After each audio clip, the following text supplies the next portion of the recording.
There is no daylight between members of the House Republican Conference, or for that matter, between us and the White House. I fully support my committee chairs. Jamie Comer is a trusted friend. He's an excellent chairman of the Oversight Committee, and he has a duty and responsibility to follow the truth where it leads. And so every single one of us are for maximum transparency, and we'll use every power that we have to ensure that that's done. If they see fit to bring in Ghislaine Maxwell for testimony, that's fine. I will note the obvious concern, the caveat that Chairman Comer and I and everyone has, that could she be counted on to tell the truth? Is she a credible witness? I mean, this is a person who's been sentenced to many, many years in prison for terrible, unspeakable conspiratorial acts and acts against innocent young people. I mean, can we trust what she's going to say? Even if she raises her hand and says that she'll testify under oath, is that something that can be trusted? You know, that's a reasonable question. Is that credible evidence? I don't know. I don't know if he's that red-faced because he's really uncomfortable with the position he's been put in, or if he just like asks his makeup person to do him up like a Victorian puppet or something, but that's not a good look, metaphorically or literally. And so he would have you believe, House Speaker Mike Johnson, that there is no room between him and the Republican caucus and the White House on this thing, even though Donald Trump calls it a hoax and Mike Johnson is pretending to take it seriously. There's no distance, even though the White House doesn't want anything else to come out on this, and the Republican caucus is now pushing for more documents to be revealed. And House Speaker Mike Johnson is fine with Ghislaine Maxwell testifying, even though he's already prepping you to believe that anything she has to say about Donald Trump or the Republicans is on its face untrustworthy.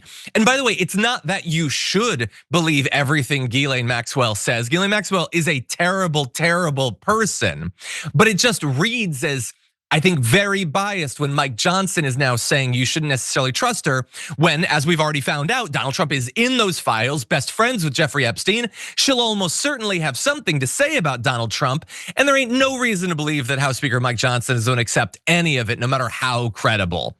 And so he's very much right now between a rock and an orange place on this. He needs to act as if he's taking it seriously, but he knows that if he does take it seriously, Donald Trump is going to destroy him.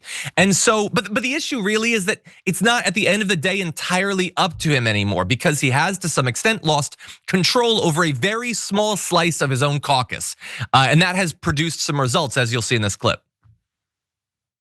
Democrats have exploited these Republican divisions, have pushed for votes on the Epstein matter, and Republicans who do want the release of this information siding with Democrats and the leadership trying to block that from going forward, which is why the House floor has been essentially shut down for the last several days. And now we're seeing that happen in the committee level as well. Today, the House Subcommittee voting to subpoena all Epstein records. That came after Democrats forced the issue. 3 Republicans then joined on that as well. Now, I talked to a number of Republicans who made clear to me that they believe that even though the House is going home for the August recess, that this matter will only continue to build and pressure will intensify to release all the records.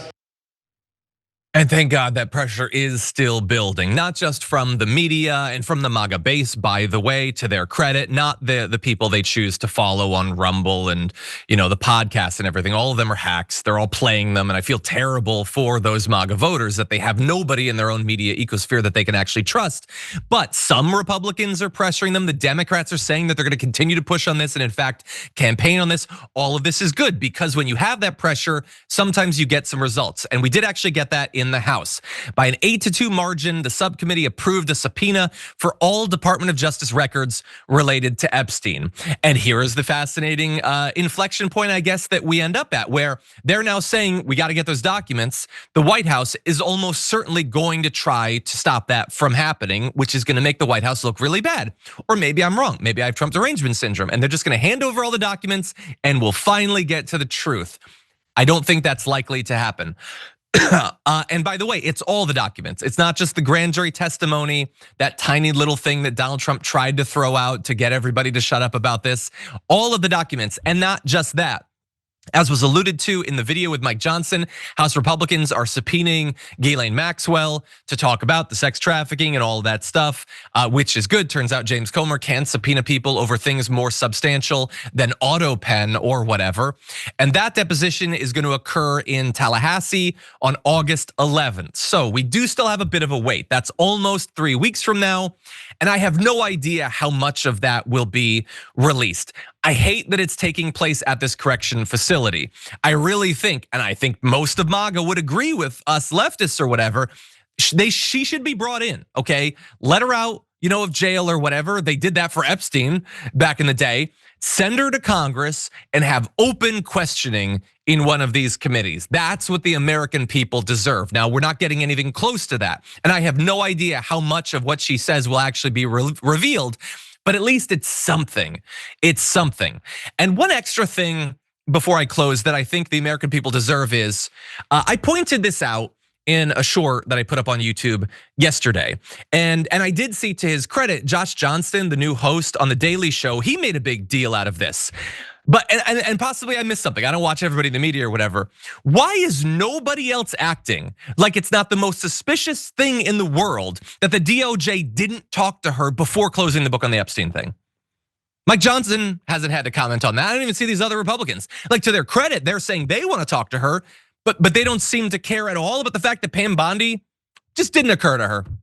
Don't talk to the accomplice. Don't talk to the person who's procuring the victims for Jeffrey Epstein, a person that was in a relationship with him, lived with him, worked for him.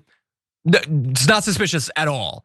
And that, again, like, even the people who are, as of right now, our best allies on this, the Republicans that worked with the Democrats to do the subpoenaing, to get the documents, the disclosure, all of that, they're also still kind of being like they don't want to criticize Donald Trump too much. And I understand the pressure that'll come their way if they do. But again, this is all so suspicious. You don't get to act as if Donald Trump is our partner in the quest for justice. He is nothing but a massive obstacle in this, as he is in so many different topics. And people are pointing out that they appreciated his commentary on that. By the way, I'm really excited that he's on The Daily Show right now. I hadn't known that he was a writer for them. I've just been appreciating the videos he was uploading to YouTube, but he's really good, really clever. I can't wait to see more of what he does on The Daily Show. If you enjoyed that, make sure that you never miss another video by subscribing. And if you want a little more, consider hitting the join button and becoming an actual member.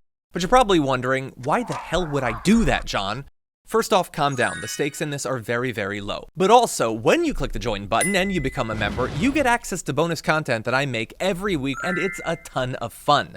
You get access to tons of custom emojis and more besides that. By the way, if you join at tier 3, you even get access to a monthly member hangout with myself and other awesome people, and we always have a great time. By the way, you'll get all that going forward, but you also unlock years of the back catalog. That is literally 100 or more bonus clips, top 10 lists, debates, and more. What are you waiting for? Click the join button below. Your support powers our show, and we couldn't do it without you. Or at the very least, I wouldn't really want to try. Viewers like you keep me here. So thank you in advance for joining.